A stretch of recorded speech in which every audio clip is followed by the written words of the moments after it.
तो बच्चों, आज आप लोग पाठ 8 किरणों का खेल कविता पढ़ेंगे।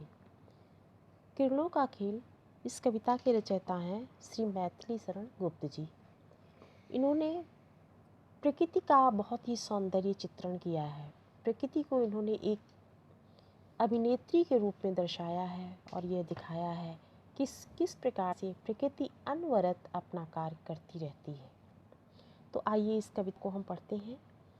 चारों चंद्र की चंचल किरणें खेल रही हैं जल थल में, स्वच्छ चांदनी बिछी हुई है अवन और अंबर तल में। चारों चंद्र कहते हैं बच्चों सुंदर, मनोहर।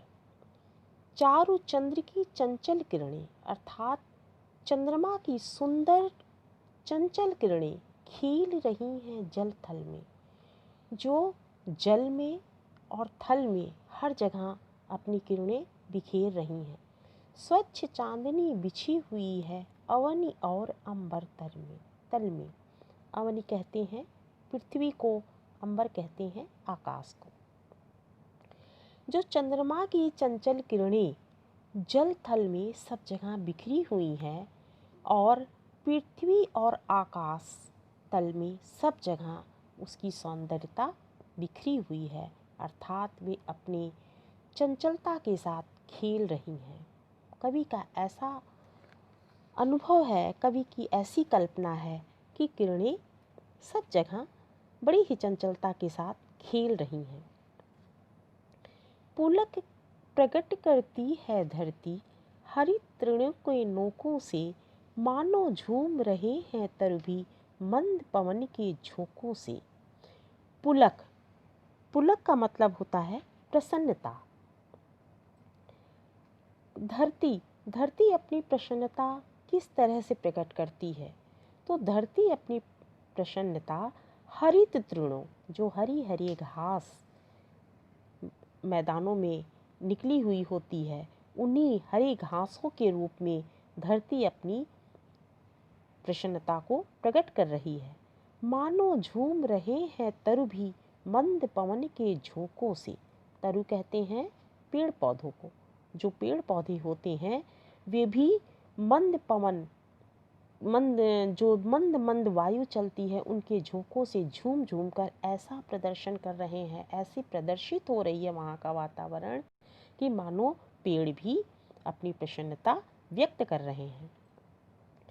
क्या ही स्वच्छ चांदनी है यह, है क्या ही निस्तब्ध निशा, है स्वच्छंद सुमंद गंध वह निरानंद है कौन दिशा। क्या ही स्वच्छ चांदनी है यह।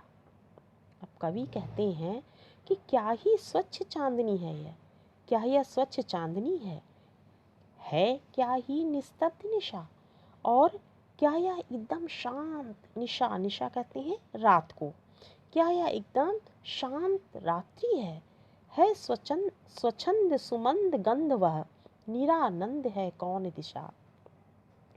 चारों ओर स्वच्छंद सुमंद धीमी धीमी हल्की हल्की गंध फैल रही है वातावरण में, अर्थात निरानंद है कौन दिशा।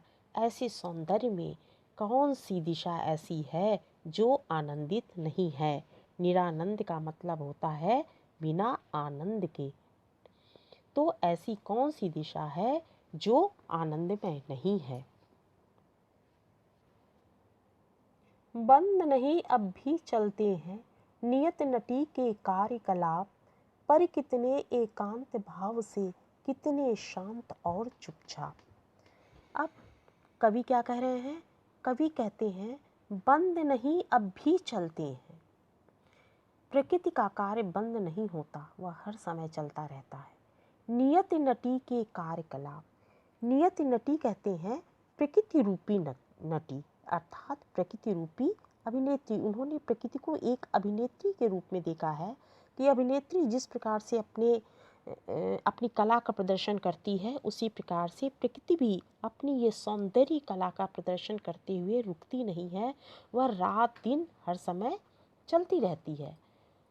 पर कितने एकांत भाव से, कितने शांत और चुपचाप, किंतु वह किसी प्रकार का शोर गुल, किसी प्रकार का प्रदर्शन नहीं करती है। वह किस तरह से अपने कार्य को करती है, एकदम एकांत भाव से और बिल्कुल चुपचाप शांत रूप से अपनी कला का प्रदर्शन करती है, अपने कार्य को करती है।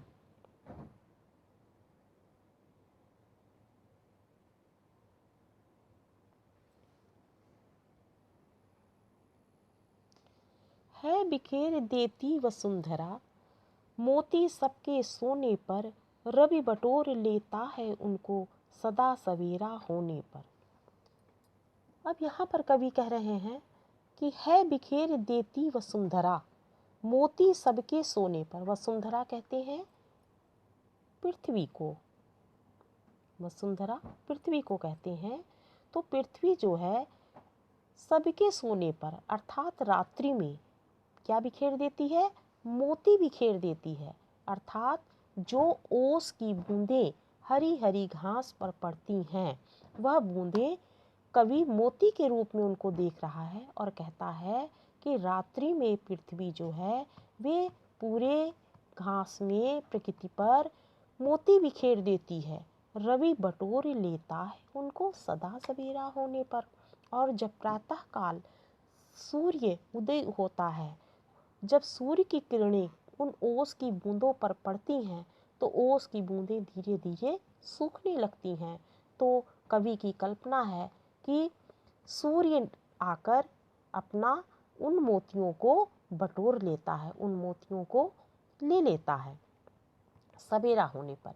है बिखेर देती वसुंधरा, मोती सबके सोने पर। सबके सो जाने पर अर्थात रात्रि में पृथ्वी मोती बिखेर देती है, ओस रूपी मोती बिखेर देती है। और प्रातः काल होने पर सूर्य आकर उन सब मोतियों को बटोर लेता है। और विराम दायिनी संध्या को दे जाता है शून्य श्याम तनु, जिससे उसका नया रूप झलकाता है। और विराम दायिनी अपनी संध्या को दे जाता है। और उसके बाद क्या होता है, जब सूर्य बटोर ले जाता है तब दिन के बाद शाम होती है। तो शाम कैसी होती है, विरामदायिनी। विरामदायिनी अर्थात सबको आराम देने वाली, सबको थोड़ा सा उनके जीवन में थोड़ा सा दिन भर के कार्य करने के पश्चात जो विराम आता है, उससे सबको बहुत ही आराम मिलता है। तो संध्या कैसी होती है, सबको आराम देने वाली होती है, इसीलिए उसको विरामदायिनी कहा गया है। और विरामदायिनी अपनी संध्या को दे जाता है। सूर्य दिन भर के पश्चात, दिन भर अपना कार्य करने के पश्चात शाम को संध्या को अपना विराम दे जाता है, सबके लिए आरामदायक संध्या दे जाता है। शून्य श्याम तनु, जिससे उसका नया रूप झलकाता है।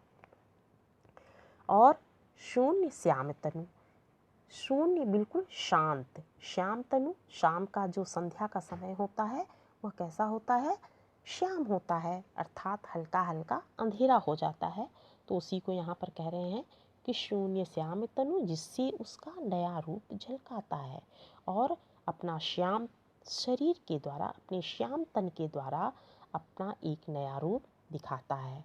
कौन दिखाता है, प्रकृति दिखाती है। और विरामदायिनी अपनी संध्या को दे जाता है, सूर्य अपनी संध्या को क्या दे जाता है, विरामदायिनी जो संध्या है वह विरामदायिनी है। सूर्य उस संध्या को दे जाता है शून्य श्याम तनु, जिससे उसका नया रूप झलकाता है। और अब किस तरह से श्याम शरीर, श्याम तन के द्वारा वह शून्य जो है श्याम तन के द्वारा अपना एक नया रूप दिखलाता है।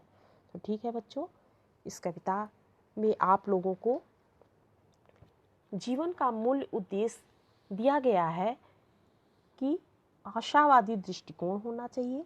प्रकृति में ईश्वर के दर्शन, प्रकृति के द्वारा ही ईश्वर के दर्शन होते हैं, अर्थात प्रकृति ही ईश्वर है। सूर्य की किरणों का प्रेरणादायी स्वरूप, कर्म की प्रेरणा और ईश्वर के प्रति आस्था आदि जीवन मूल्यों को दर्शाया गया है। ठीक है, आप लोग इस कविता के भाव को ठीक से पढ़िए और अच्छा लगे, अगर ये चैनल आपको अच्छा लगे तो इसे लाइक करिए, शेयर करिए और सब्सक्राइब करना मत भूलिए। धन्यवाद।